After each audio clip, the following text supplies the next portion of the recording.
The morning sunlight streamed through the floor-to-ceiling windows of my corner office as I reviewed the final interview schedule for today's senior marketing director position. At the top of the list, highlighted in yellow by my assistant, was a name that made me pause: Jessica Brooks. My sister. The same Jessica who, just 3 hours earlier, had stood in our parents' kitchen delivering what she thought was the final blow to my already damaged reputation. I'm Sophia Brooks, though Jessica had taken to calling me the family failure for the past 5 years. At 31, I was the younger sister who dropped out of Harvard Business School, disappointed our parents, and apparently wasted my potential on silly tech ventures that no one in my family understood or respected. What they didn't know was that those silly tech ventures had grown into Titan Industries, a digital marketing empire valued at $4.2 billion. What they didn't know was that the modest apartment I lived in was in a building I owned. What they didn't know was that their embarrassment of a daughter had become one of the youngest female CEOs in Fortune 500 history. And in exactly 27 minutes, Jessica would walk into my boardroom for the most important interview of her career, completely unaware that her future rested in the hands of the sister she'd spent years belittling. My phone buzzed with a text from Marcus, my chief operating officer. Brooks' interview moved to conference room A per your request. Full panel assembled. This should be interesting. Marcus was one of the few people who knew about my family situation. He'd watched me build this company from a tiny startup to a global powerhouse while my own family remained oblivious to my success. He'd also seen the hurt in my eyes every time I returned from a family gathering where I was treated like the disappointing child who couldn't get her life together. I pulled up Jessica's resume on my tablet. Impressive, I had to admit. MBA from Wharton, 3 years at McKinsey, 2 years at a boutique consulting firm specializing in brand strategy. She'd built a solid career in marketing, though nothing compared to what I'd achieved in the same time frame. More importantly, she'd built her career while constantly reminding everyone that she wasn't like her irresponsible sister. Every family dinner for the past 5 years had featured Jessica's subtle digs about my choices, my lifestyle, my apparent lack of ambition. The irony was delicious. Titan Industries was the company every marketing professional in the city wanted to work for. We'd revolutionized digital advertising through AI-driven consumer behavior prediction, created campaigns that had redefined entire industries, and offered compensation packages that made other firms look like internships. Jessica had been trying to get an interview with us for 8 months. I thought back to this morning's confrontation in Mom's kitchen. I'd stopped by to drop off a birthday gift for Dad, a first edition of his favorite novel that had cost more than Jessica's monthly rent, though I'd let them assume it was a used copy from a bookstore. "What are you doing here so early?" Jessica had asked, looking perfectly put together in her interview suit. "Don't you have a coffee shop to run or something?" The coffee shop. That was her latest theory about my income source. She'd noticed that I spent a lot of time at various cafes with my laptop and concluded that I must work for one of them. The idea that I might be running business meetings or managing a global empire from those quiet corners had never occurred to her. "Just dropping off Dad's gift," I'd said, placing the wrapped book on the counter. "Right. Well, I hope you're not planning to hang around.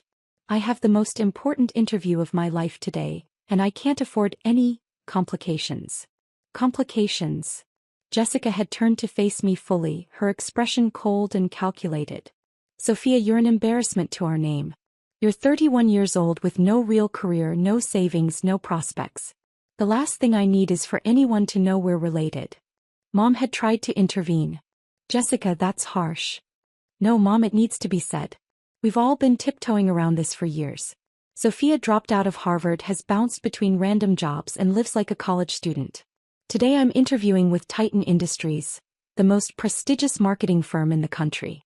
I cannot have my career derailed by association with someone who represents everything they wouldn't want in an employee." She'd stepped closer, her voice dropping to a hiss. "So please, for once in your life, stay away from successful people. Don't embarrass this family any more than you already have." I'd simply nodded and left, saying nothing about the fact that in 3 hours, she'd be sitting across from me in a conference room, hoping I'd give her the career opportunity she desperately wanted. Now, sitting in my executive chair overlooking the city skyline, I opened the folder containing Jessica's application materials. Her cover letter was particularly interesting. "Titan Industries represents everything I aspire to achieve in my career. innovation, excellence, and transformative impact on the marketing industry. I have dedicated my professional life to reaching this moment, and I believe my unique combination of strategic thinking and creative execution makes me the ideal candidate for your senior marketing director position. She had no idea how right she was about this being her ideal position. She also had no idea that her embarrassing sister had specifically requested to be part of the interview panel when her application came through our HR department 2 months ago. My assistant Lauren knocked on the door. "Ms. Brooks, the interview panel is assembled. Jessica Brooks arrives in 15 minutes. Perfect. Has everyone reviewed her background?" "Yes, and..." Lauren paused, a slight smile playing at her lips. "The team is very curious about your decision to personally conduct this interview." I stood, smoothing my tailored navy suit. "Well, it's always important to meet potential family members." "Family members?" "Future corporate family," I clarified, though Lauren's knowing look suggested she wasn't entirely convinced by my explanation. Conference Room A was our most impressive interview space.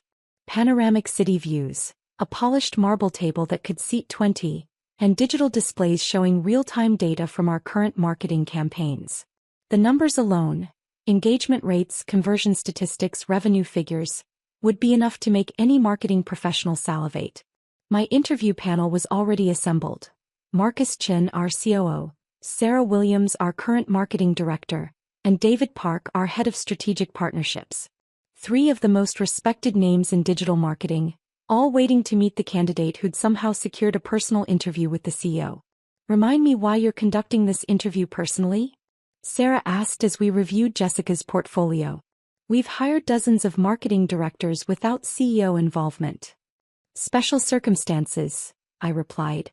"Trust me, this one requires a personal touch." At exactly 2 p.m. Lauren's voice came through the intercom. "Ms. Brooks has arrived.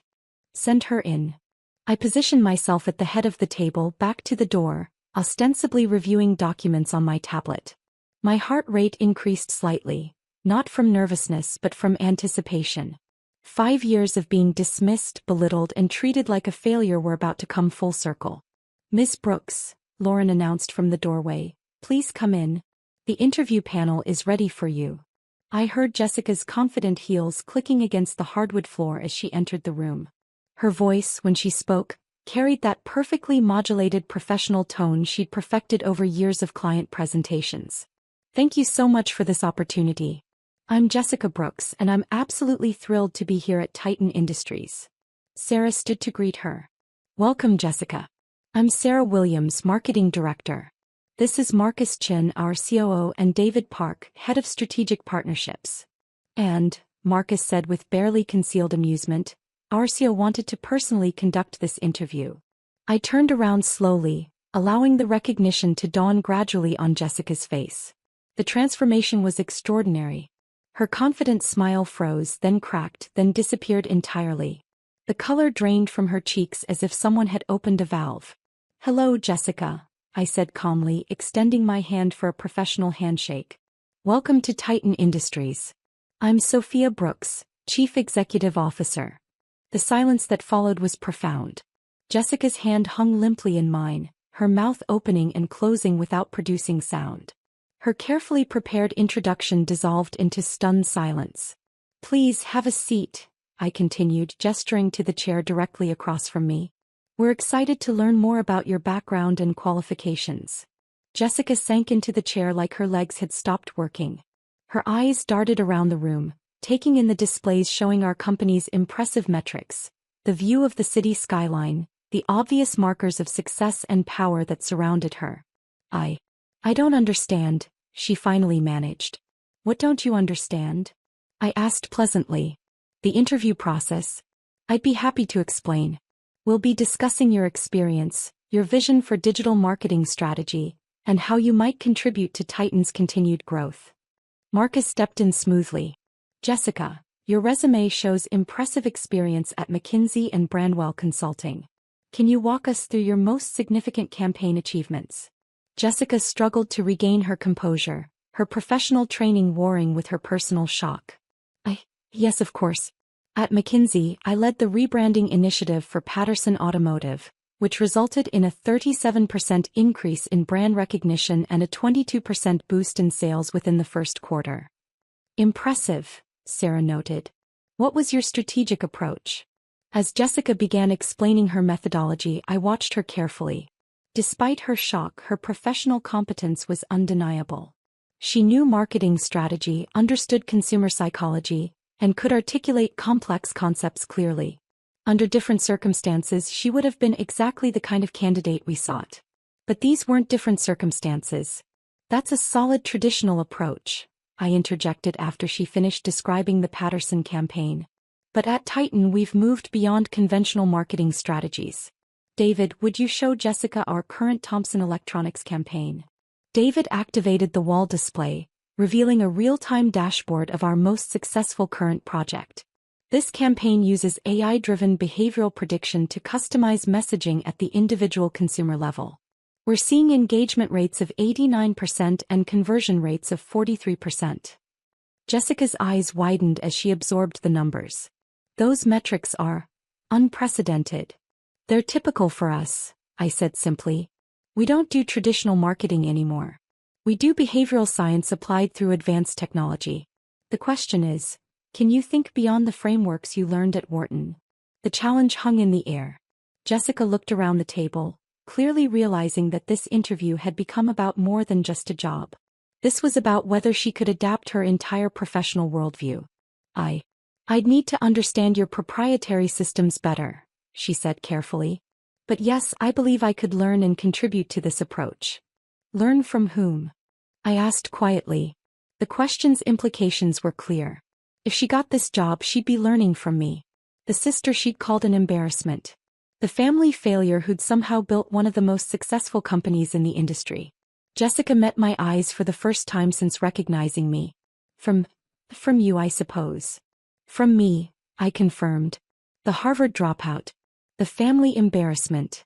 The sister with no real career, no savings, no prospects. The other panel members exchanged glances, beginning to understand the undercurrents of this conversation. Marcus cleared his throat. Perhaps we should discuss the position requirements in more detail. Actually, I said, standing up, I think we should take a brief recess. Jessica, would you mind stepping outside for a moment? There are some materials in the lobby you might find interesting. She nodded mutely and left the room.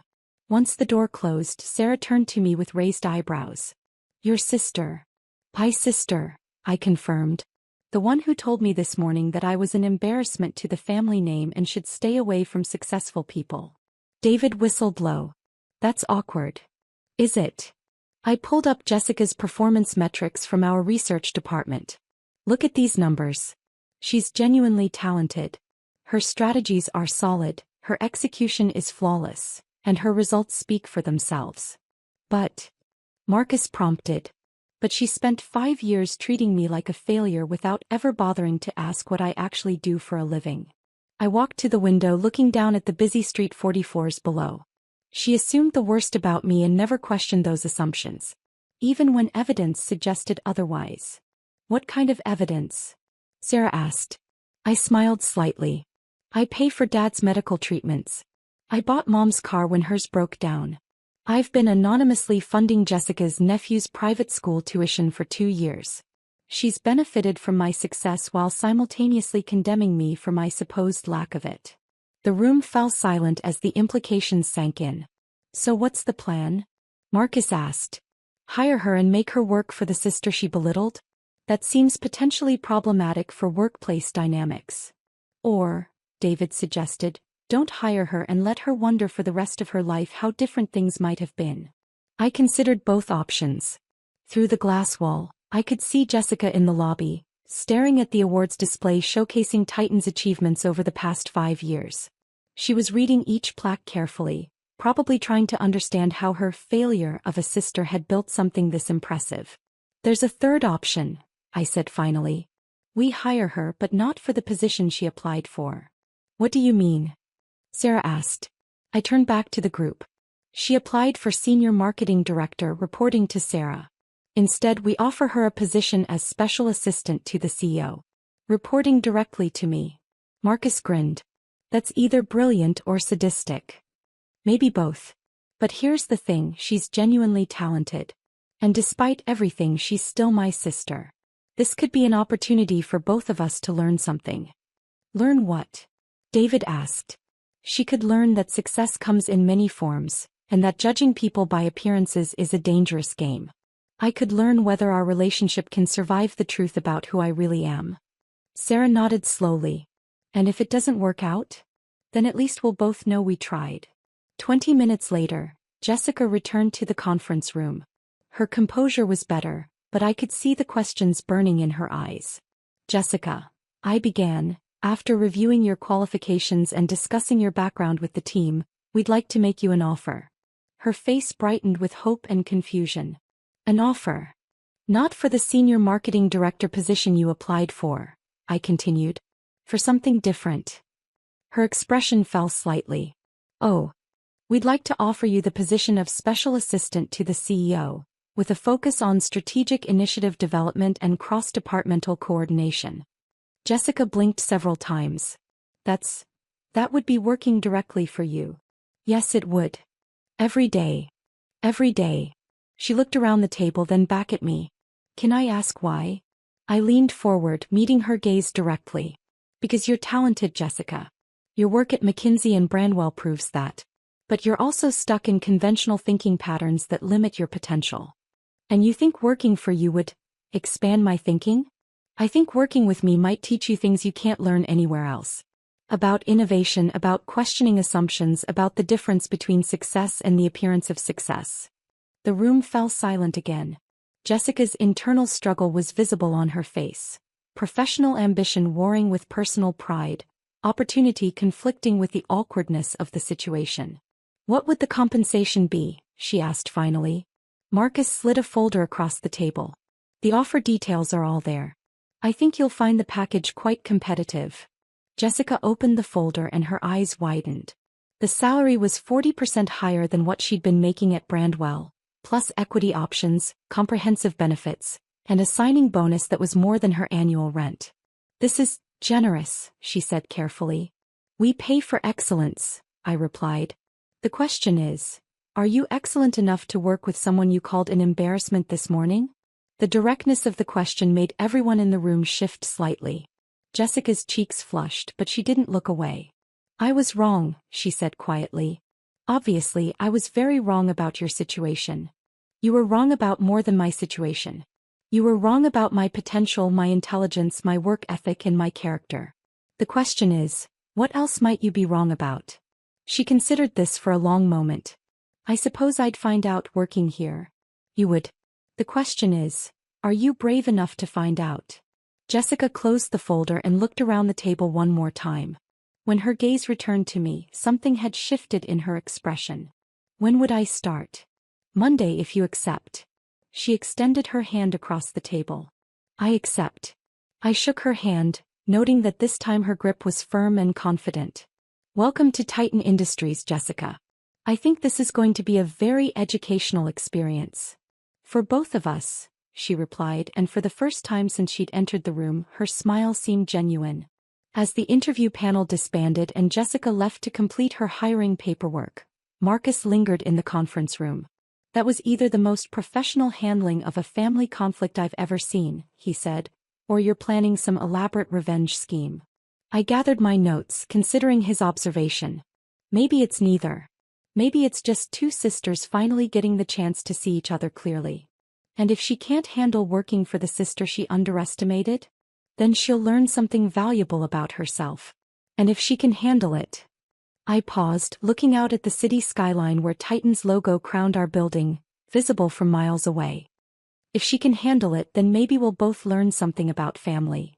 3 months later, I stood in the same conference room watching Jessica present her analysis of our Q3 marketing performance to the full executive team. Her presentation was flawless, comprehensive, insightful, and innovative in ways that surprised even me. The behavioral prediction algorithms show a clear pattern, she was explaining, clicking through data visualizations with confidence.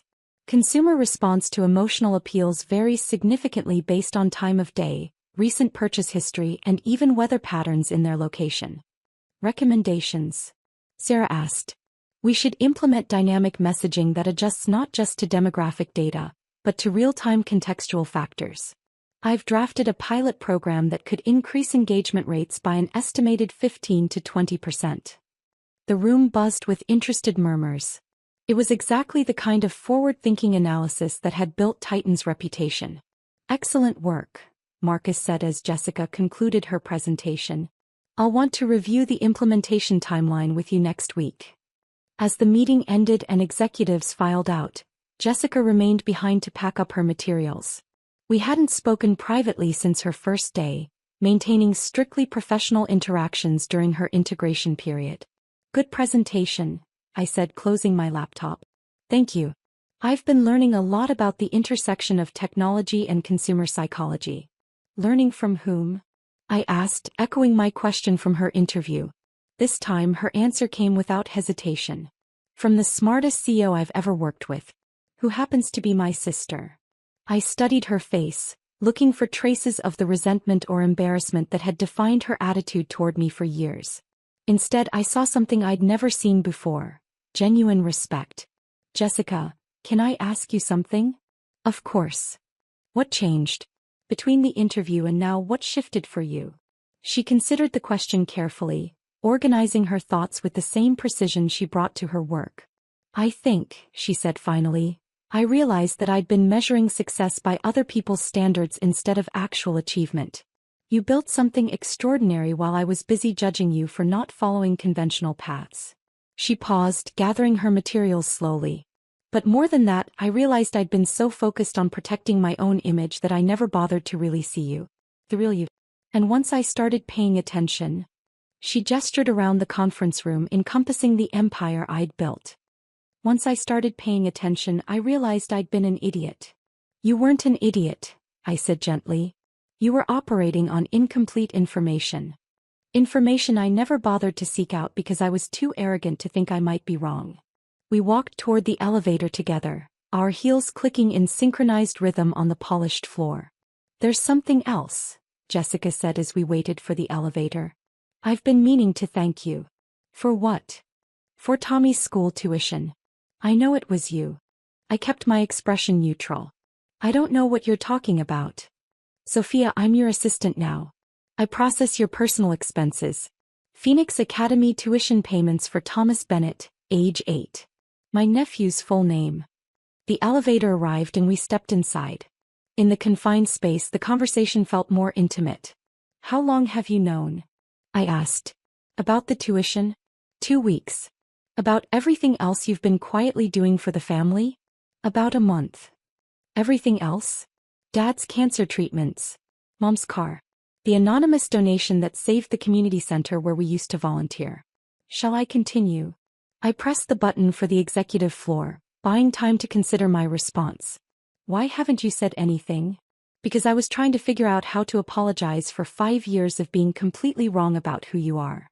The elevator opened onto my floor, but neither of us moved. Jessica, you don't need to apologize for having incomplete information. You need to apologize for not caring enough to seek complete information. You're right, and I am sorry. Not just for this morning, but for years of dismissing you, years of making assumptions, years of treating you like you were less than you are. I stepped out of the elevator, then turned back to face her. Apology accepted. But Jessica, moving forward, we need to be clear about something. What's that? I'm not just your sister anymore. I'm your boss. And I expect the same excellence from you that I expect from every member of this team. She smiled, the first completely unguarded smile I'd seen from her in years. I wouldn't expect anything less. After all, I'm learning from the best. As the elevator doors closed and carried her back to her floor, I reflected on the strange turn our relationship had taken. 3 months ago she'd called me an embarrassment. Today she'd presented innovative marketing strategies to our executive team with confidence and competence. But more importantly, today she'd seen me clearly for the first time in years. Not as the family disappointment, but as someone who'd built something meaningful while remaining true to her own vision of success.